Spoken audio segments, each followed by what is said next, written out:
Welcome back, everyone, to Land Matters, the podcast of the Lincoln Institute of Land Policy. I'm your host, Anthony Flint. Well, we're back in front of the microphones for the first time in the new year and the new decade, so we figured it might be appropriate to talk about New Year's resolutions. Not just the pledges we make to ourselves after New Year's Eve, but commitments for better behavior by all the countries on Earth. The Global Agreement on Climate Change, the Paris Climate Accord of 2018, may well come to mind for most people, but there are other instances where hundreds of nations commit to work together to make change. The Sustainable Development Goals, established by the United Nations in 2015, is another good example, and one that the Lincoln Institute is very much interested in. Those 17 goals addressing poverty, health, housing, and sustainable cities will be getting special attention at the United Nations Global Cities Summit, the World Urban Forum 10, in Abu Dhabi this year. But are these kinds of agreements doomed to go the way of failed January diets, or can they really work? Have some of them actually been successful? Joining me is economist George W. McCarthy, president and CEO of the Lincoln Institute, who wrote an essay in the January 2020 issue of Landlines that's been getting a lot of attention. It's called When Theory and Practice Part, an installment in his regular Message from the President feature. And it's a look at big agreements and pacts and treaties by multiple parties, beginning with the conventional wisdom that they can't possibly work, and then several examples where nations have committed to a set of goals, benchmarked progress, and met those goals for some pretty good wins for the planet. Mac, thank you for starting this conversation. Well, it's a pleasure to be here in person, and it's nice to talk about these global agreements that we can actually all work together to do something right. Well, you begin the essay, and by the way, you can read it by going to lincolninst.edu and clicking on Landlines. You begin the essay by recalling a few things you studied in graduate economics that strongly suggested some challenges were simply not solvable. One problem is that we humans are an inherently selfish bunch, as seen in the concept of the tragedy of the commons.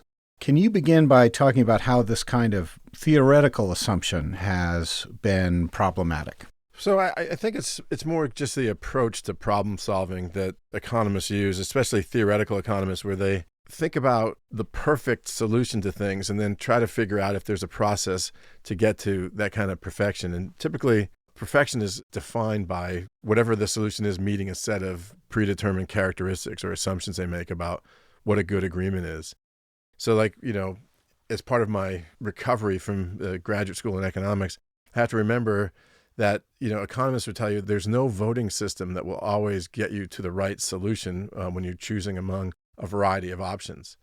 And that was written by a, Nobel award-winning economist named Kenneth Arrow, who showed that if you just had a few simple assumptions about what a good voting system should do, every voting system that he subjected it to failed at least meeting one of those criteria. And so, for example, and this is just silly, but transitivity. If I prefer A to B, candidate A to candidate B, and I prefer candidate B to candidate C, then by definition, I would have to prefer candidate A to candidate C. And what he shows is things like democratic voting systems can very often violate transitivity when you have a number of candidates to choose among. That idea that what we do is we define kind of the solution space first and then figure out if a solution is possible is typically the way economists think. And very often what they do is they think their way out of practical solutions to some of the challenges that they face. It sounds like a problem of the perfect, that economists want to approach these things mapping out what they think is going to happen. But is there really an optimal solution in this area? So I think that's the problem, because do we have to worry about optimality, or do we have to worry about whether or not we're actually making progress on dealing with a challenge? So I'll give you another example. So the tragedy of the commons, you mentioned it before. In the tragedy of the commons, they say it was an essay written by Garrett Hardin in the 1960s. And basically, it was an argument that said common resources, the commons, common pooled resources, will always be depleted and overused by people unless we can find a way to regulate their use. And typically, he thought regulating their use meant by sending them off to market. And so he posed this, apocryphal tale that said, if we had a common grazing ground and we had a bunch of different animal husbanders who want to bring their herds to the grazing ground, inevitably, because there's no cost to bringing their herds to the grazing ground, the herders would increase the size of their herd to the point at which they would actually overgraze the commons. and destroy the commons and make it unusable for everyone. And it was just based on some, simple assumptions like people want more rather than less. And if there's no cost of doing something, you continue to do it. And it kind of missed the point that people aren't that stupid.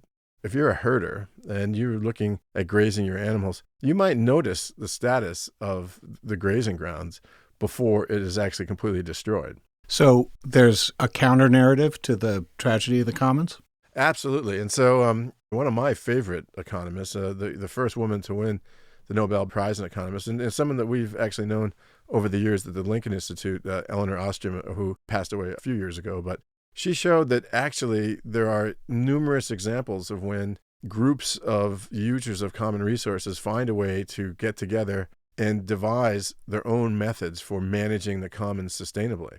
What she means by a commons, it might be a fishery where there's a lot of different fishermen who are pulling fish out of the fishery. And they might notice that it's getting harder and harder to find fish, that the fish are smaller and smaller, or the fisheries themselves are just starting to go away. What they do is they actually establish among themselves a set of rules that will say, if we behave better as a group, we can manage this fishery sustainably over time, and we can maintain our livelihoods that we all depend on for our existence.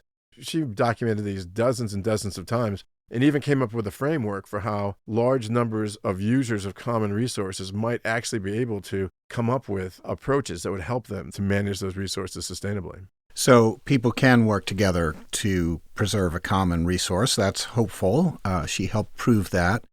But it's nice to get a couple hundred fishermen to work together, but it's another matter to get an entire planet to cooperate. What's another example of a successful global agreement approach to a problem? Well, just to add to the complexity, one of the other things that those of us who went to graduate school, at least in the 80s, learned was the theory of collective action. In the theory of collective action, Mancure Olson tells us that any effort to manage some problem or some resource collectively would be impossible if the number of people working together exceeded 7. The idea is that the larger the number of people you're trying to engage in doing something, the weaker the bonds between the individuals trying to do that work are, and the stronger the incentive are for people to be defective, meaning moving away and trying to free ride or not actually abide by the agreements and get the benefits of everybody else doing the right thing and themselves not doing the right thing.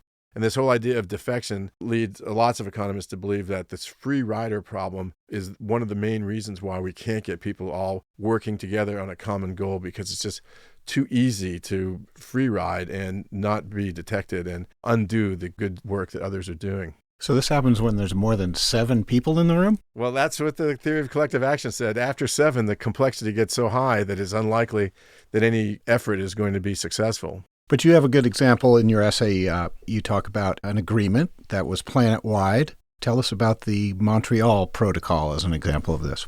Yeah, so in spite of all the admonitions of economists, there are people who are, let's just say, a little bit more ambitious. And in the 1980s, when people started to detect that the ozone layer was starting to deplete over the poles, they decided that, some kind of action needed to be taken. Well, the first action that needed to be taken was the scientists kind of dug in, tried to figure out what is it that's depleting the ozone. And if you don't know what ozone is, it's a greenhouse gas that's in the upper atmosphere that actually protects the planet from ultraviolet radiation, which is actually toxic. One of the things that ozone does is it traps the ultraviolet radiation before it penetrates into the atmosphere, and it protects us, and it actually emits blue light that makes the sky look blue. One of the things they'd noticed over the poles was that the sky was less blue. And then they started to look at other measurements in the atmosphere, and they realized that ozone was going away. And they started to go to the atmospheric chemists and the climatologists to find out why. And they finally concluded that it was the release of CFCs, chlorofluorocarbons, which are the propellants that they used to use in aerosols. And they're also the refrigerants they use to run refrigerators and air conditioners and everything else.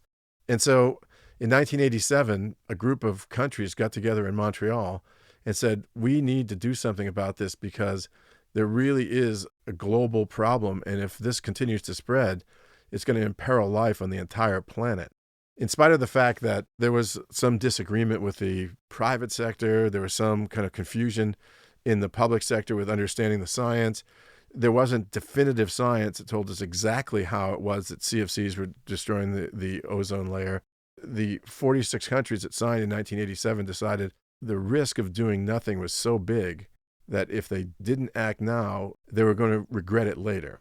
And so this precautionary motive got them to say, all right, we're just going to find a way to reduce the release of these ozone-depleting substances, and we're going to use our best knowledge going forward to figure out how we're going to take action to restore the ozone layer over the poles.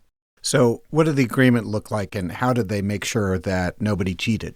They realized that the agreement was only going to be good or only going to be effective if they got everybody to agree.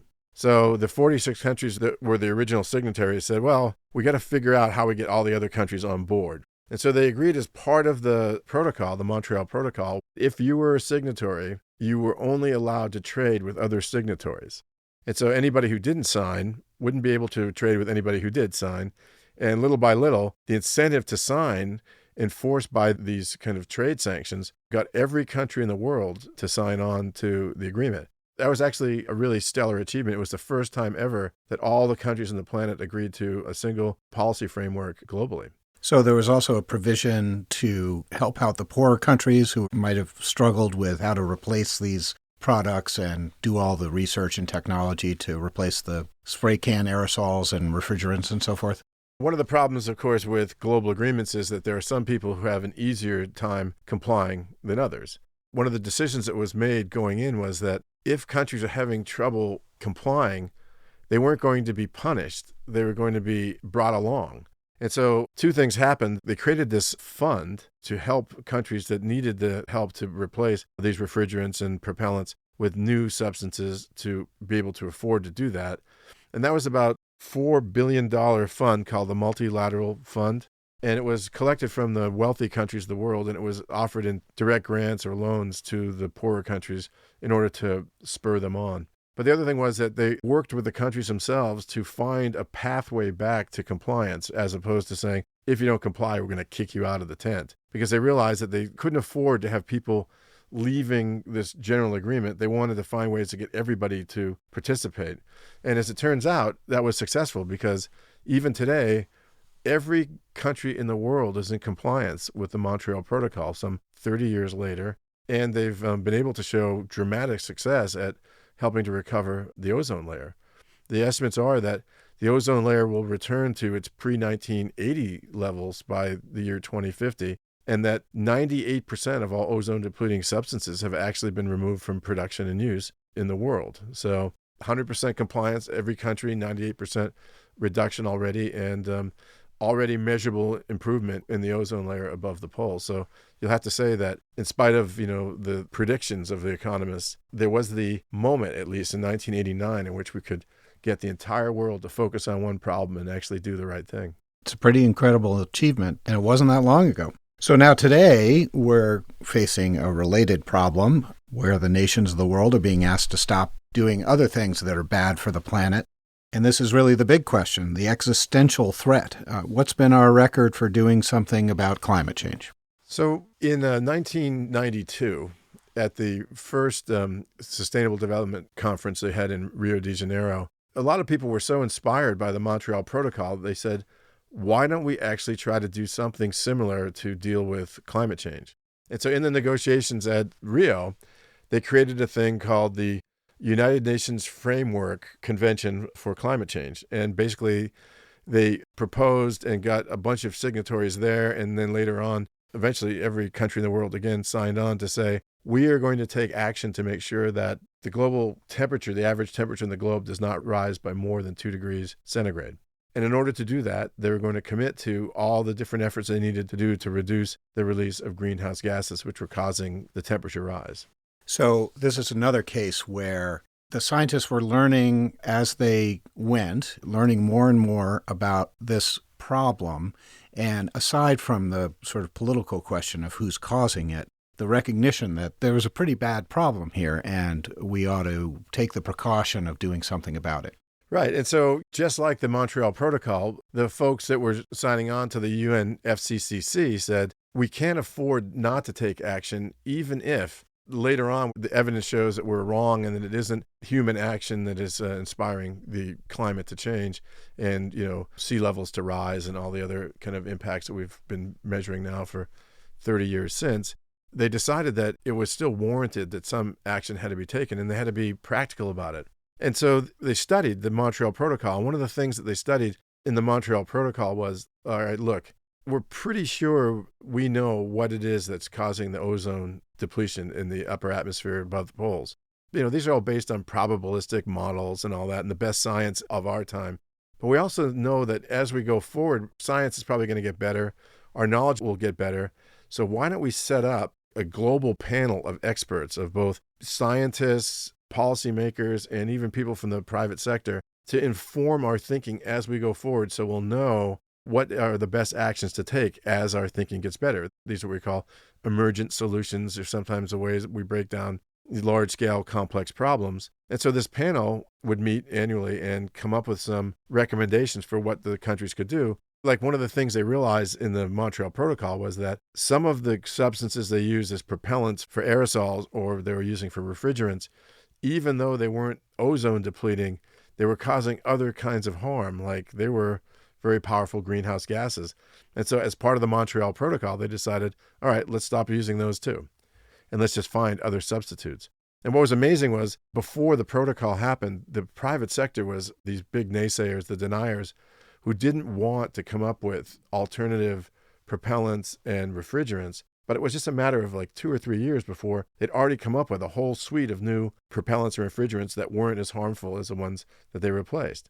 And they just kept innovating and innovating. And they innovated as a result of these scientific panels that met annually to kind of go over where we are and where we needed to go.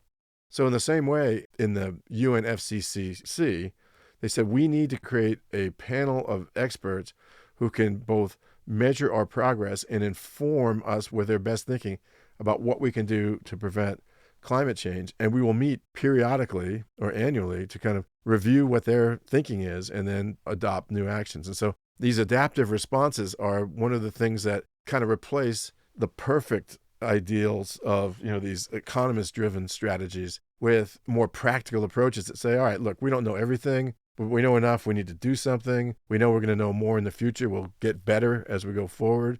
Let's just commit to an adaptive path that gets us to our best chance of dealing with this global problem. So we have that intergovernmental panel on climate change. We have the Kyoto Protocol, which basically laid out the need to get reductions in greenhouse gases. And now we have the COP21 Paris Agreement, COP, of course, standing for Conference of the Parties. But all is not well. For one thing, due to various political machinations, the U.S. has pulled out of the Paris Climate Agreement. And so I'm wondering, what does that say about the structure of that big agreement? Was it that the Paris Pact doesn't have enough teeth, or there's no penalties for someone to pull out? Yeah, so unlike the Montreal Protocol, they didn't build into the UNFCCC these really strong sanctions, like these trade sanctions that said that you couldn't trade with people who were no longer signatories. So there wasn't really strong sanctions for people to stay part of the agreement. Where this started to come undone was in the Kyoto Protocol, where they, in 1997, they negotiated actual targets for greenhouse gas emissions for all the different countries in the world. And it took from 1997 to 2005 for that to go into effect, because the countries just wouldn't agree. They wouldn't agree that they could actually find a way to get to those fairly drastic reductions. And so all these COPs, they had one every year, and they would talk about where they are. But the big ones were like 1997 in Kyoto, COP21 in Paris. They just had COP25. They're still talking about taking our best knowledge and trying to figure out what we're going to do. So between 2005, when the U.S. was in agreement with the Kyoto Protocol and said, we're going to take our efforts to do this, we could not get Congress to approve it as a treaty. And then later on, we went in through any number of kinds of, internal arguments within our own political process. And eventually the United States decided to completely pull out of the agreement after COP21 in Paris. The important thing about all this is that without the right kind of binding agreements and the right kind of sanctions for people who decide to jump out, it's unlikely that we're going to get to where we need to go to prevent climate change, or even to adapt to climate change, which is part of the agreements in Paris and COP21. But it might be possible. I mean, the U.S. is the biggest emitter of greenhouse gases on the planet. We're responsible for a large amount of the greenhouse gases that are already in the atmosphere, from 200 years of really, really stunning economic growth, but also power produced by coal and burning all sorts of fossil fuels. Automobiles became kind of the dominant mode of transportation. So we bear a lot of responsibility for that. Now, it could be that even without us participating, the planet could still achieve some of their climate change goals because there isn't a uniform agreement in the United States that we wanted to opt out. So what happened was, of course, state and local governments said, all right, fine, the national government can opt out. We're going to commit ourselves to kind of meeting the dictates of those treaties. And they just jumped in, the mayors and the governors jumped in and said, we'll just do it. And when large states like California decide they're going to opt in, it pretty much carries a large portion of the United States, and it can help us to reduce our greenhouse gas emissions nationally if large segments of our population already behave in the right way. But back to the agreement part. I mean, the thing is that I don't want to be pessimistic, but let's just say that right now our ability to do something about the climate really hinges on taking dramatic action. And if you read the last report from the IPCC, you'll see that they don't even think we have 15 years to respond. We have to really take dramatic action in the next 10 years to reduce greenhouse gases, or we'll never get to that 2-degree target. And so little by little, we're going to have to find a way to build not just more meaningful political willingness to take on this action, but even greater commitment from the private sector and others to get us there. But I think it's happening, right? And so I don't think there's very many people on the planet who don't believe the climate is changing. And whether or not we argue about what the causes are, it really doesn't matter, because the impacts of climate change are going to be visited on all of us, and some of us more than others. They're on the way. And so we have to build resilience, and that's the other part of taking action, which I think we are seeing a lot of. Let's turn back to the United Nations, which I think is what everyone thinks of when they think of sort of like big global agreements. Now, this is going to be a bit of a gallop, but in our remaining time, I want to ask you about the Millennium Development Goals. They were a set of goals aimed at addressing poverty, hunger, disease, illiteracy, environmental degradation, and discrimination against women. Just a few big challenges there. How did the Millennium Development Goals play out? And was there anything in that was evidence of a successful agreement? Well, let's just say it was a heady time at the turn of the millennium. And just like New Year's resolutions, I think many people on the planet decided that at the turn of the millennium, we were actually now in a position that we had enough productive power, we had enough wealth on the globe that we could finally take on the challenge of really kind of eradicating poverty and the impacts of poverty and inequality across the globe. And so as another of these universally kind of agreed upon agreements, all the member states of the United Nations agreed to pursue an effort to really deal with poverty and its manifestations in 8 areas. And you mentioned a bunch of them. Part of that was also an agreement in principle, not just to try to do something about it, but to actually commit themselves to specific targets and mandatory reporting every year so that people could track progress from year to year to year. And so they said, and I don't know why they picked 15 years, but they said in the next 15 years, we were going to do colossally ambitious things like make sure that there's 100% access to education for all children, or that we're going to reduce child mortality by a gigantic factor. We're going to combat poverty in all its forms. And so as a result of that agreement, and over 15 years, there was some pretty good progress made in achieving those goals. And even more important, and part of the same thing that we learned from the Montreal Protocol, they realized that reducing poverty, access to education, access to water and sanitation was going to be harder for the poor countries to manage than for the wealthy countries. And so they established a framework that would allow resources for the poor countries, the less developed countries, to actually achieve the goals. The main part of that financial framework was the agreement by the wealthy countries to forgive about $50 billion of debt for the highly indebted countries, based on the provision that the resources they would use to pay those debts could be redirected to deal with poverty. And, over the course of those 15 years, 3 of the 8 goal areas were absolutely achieved. And there was really impressive progress made in the other 5. Now, a lot of people say, well, we didn't achieve all the Millennial Development Goals, and it would have been nice to achieve all of them. But, by, having, reducing the portion of people living on less then $1.25 a day is a pretty ambitious goal. And we more than halved it from like 1.9 billion to 900 million. Or, having between 1990 and 2015 the proportion of people who suffer from hunger. And we actually were able to achieve some pretty good results on that. The primary school enrollment in developing regions reached 91%, up from 83%, but it fell short of the goal of 100%. The under 5 mortality rate declined by more than half from 1990 to 2015. It declined by 2/3, right? All of those things are just, evidence that if we do work together and commit to these things and then hold ourselves accountable with these frameworks that will get us to report and in some cases shame the countries who didn't achieve their goals into doing better, will lead us to kind of a better place. Well, nobody would say that they didn't get results. In fact, some pretty impressive achievements. Let's keep this going. The Millennium Development Goals led to another global framework, the UN Sustainable Development Goals, and also some associated principles in something called the New Urban Agenda. Did the Sustainable Development Goals meet your criteria for a successful global agreement? Well, it's probably a little early, but the Sustainable Development Goals, which replaced the Millennial Development Goals, kind of did an important thing, right?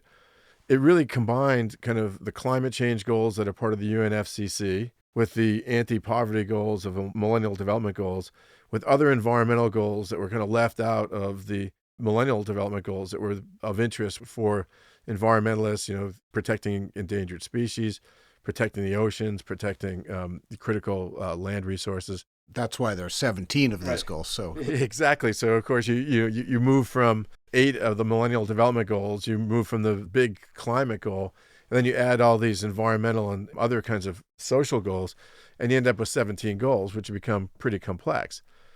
Add to that under each of those goals, there's targets, what we want to actually achieve. So of the 17 goals, have about 170 targets that are now the topics at which the member countries have to report on their progress in terms of achieving those every year. And each of those have other benchmarks underneath them. And so it's a very kind of complicated framework. Moreover, we haven't really figured out how we're going to finance the achievement of the Sustainable Development Goals. We don't have a big financial kind of apparatus in place to help the low-income countries to achieve the goals better. And there's been kind of a little bit of a weak commitment by all the countries in the world to say they're going to build in achievement of the Sustainable Development Goals into their national economic frameworks. And supposedly that's going to result in trillions of dollars being directed to achieving those goals. And it's not really clear yet what happens to countries if they don't comply. Are there any negative sanctions? Are there any processes in place to bring them along? Is there the chance that people are going to opt out? We don't know. So it's a little early to tell, but let's just say that 5 years in, there's been a lot of attention paid, and now Fortune 500 companies, national governments, and all the NGOs of the world are really taking these things seriously, and all of them now are starting to position their strategies around how they're going to contribute to the achievement of the Sustainable Development Goals, which is really important and really incredible that the private sector voluntarily is coming along and saying, yes, we too are going to report to the world on how we're going to contribute to the achievement of these kind of ambitious goals. We'll see. We've got 10 more years, and we can do a new account in 2030 to decide how well we did at getting there. But I would say it's a testament to global ambition, and it's a complete refutation of this idea that we can't work together globally because we keep trying to do it.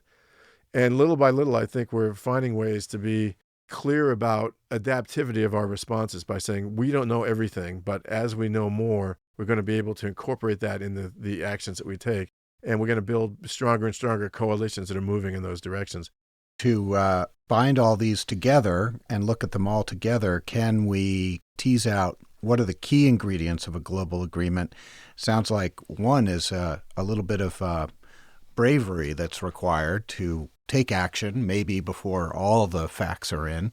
What are some of the others, the top ingredients for a good global agreement? Well, the first is a general agreement and recognition of what the problem is. Is it depletion of the ozone over the poles? Is it rising global temperatures that are causing sea levels to rise and storms to get worse? Is it the poverty that's kind of surrounding global cities and leading to kind of their being choked by slums and the exposure of billions of people to kind of the pestilence and the horrible life options that come with living in abject poverty in developing countries? So you agree on what the problem is, and then you get a consensus on what the remedies are. And that consensus doesn't mean that you know exactly what the remedy is, but it means that you agree what the basic remedy is, and you agree on a process of getting smarter as you go along. And then it's adopting really lofty but specific goals. Like, we are going to try to keep global climate from rising by more than 2 degrees centigrade by 2050, right?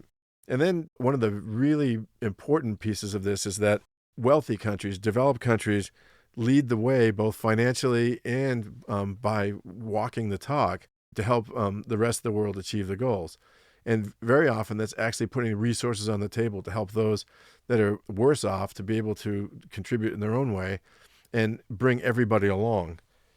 And, of course, monitoring of the problems, mandatory reporting, compliance, and sanctions for those who don't comply is really important. And then, best of all worlds, if we can get to binding agreements that really force countries to adhere to the promises they make and don't let them just kind of slink out of the room and decide not to comply when they just don't feel like it is really, really important. And I think it's interesting to me that the Montreal Protocol is such an untold story about how we can actually find ways to work together and get the environmental sector, the public sector, and the private sector all to work together and all to pull their own weight in really addressing a global challenge. And I think that we just have to remind ourselves what the elements are of a global agreement that got universal kind of compliance, and figure out a way to commit ourselves to do that again and again as we face these big existential challenges on the planet. Well, the planet hangs in the balance. Either that or we have to find another place to live, right? Yeah, that's it. George McCarthy, president of the Lincoln Institute, thank you for sharing all of this. Well, it's been my pleasure. And, I apologize for my economist friends. We're getting better. We're all recovering from, the things we learned in the 1980s. And hopefully even we will be good contributors to all these efforts to address these big global challenges. Yeah, it's counterintuitive. You begin by saying essentially, don't listen to these economists, but you're an economist yourself. Well, I've been in recovery for years, and one of these days, it's a big 12-step program, and I've been at it for maybe a little over 20 years. So I'm almost clear. Well, that's it for this episode of Land Matters, the small matter of global agreements to safeguard the future of the planet. But this is what we do. We get behind the scenes on the big issues facing cities and the natural environment. We'll be participating in the World Urban Forum, and we'll have much more to say about those sustainable development goals. And again, as I said at the top, to see Mac's essay, just go to lincolninst.edu and click on Landlines. You can also follow us on Twitter @LandPolicy. I'm your host, Anthony Flint. Thanks for listening.